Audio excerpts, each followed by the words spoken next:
তো নমস্কাৰ বন্ধুসকল, আজি এখন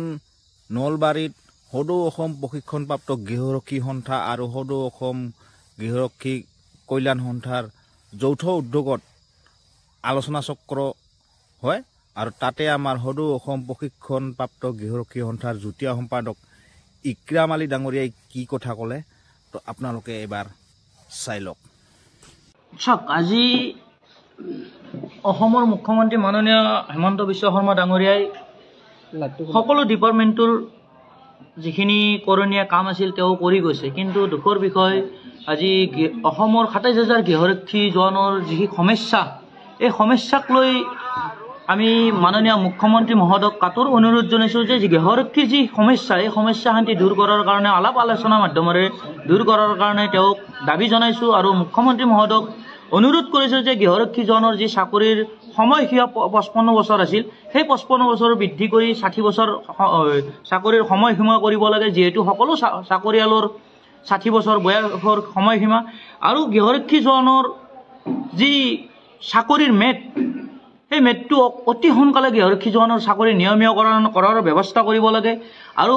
গৃহৰক্ষী জোৱানৰ ওপৰত যি ডেপ্লয়মেণ্ট ছিষ্টেমৰ ওপৰত যি ছফ্টৱেৰ জাপি দিছে, এই ছফ্টৱেৰটো অতি সোনকালে বন্ধ কৰিব লাগে আৰু অন্যথা ছফ্টৱেৰটো সকলোৰে কাৰণে সমান কৰিব লাগে। কাৰণ অসমৰ ২৬,০০০ গৃহৰক্ষী আছে, ২৬,০০০ গৃহৰক্ষী জোৱানৰ ভিতৰত পোষ্ট আছে মাত্ৰ আমাৰ ১০,৫০০ আৰু আদাৰ এজেঞ্চিত আছে ৬,০০০, টোটেল আমাৰ ১৬,০০০ পোষ্টহে আছে। আমি গৃহৰক্ষী আছোঁ ২৭,০০০ আৰু মাননীয় মুখ্যমন্ত্ৰী মহোদয়ক অনুৰোধ কৰিছোঁ যে অসমত ২৭,০০০ পোষ্ট বৃদ্ধি কৰি গৃহৰক্ষী জোৱানৰ যি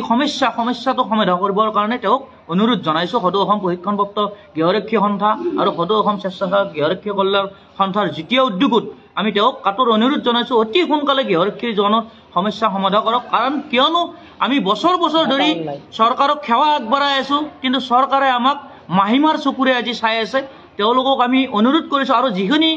আমাৰ মহিলা গৃহৰক্ষী জোৱান আছে, তেওঁলোক যিখিনি ওমেন আছে, তেওঁলোককো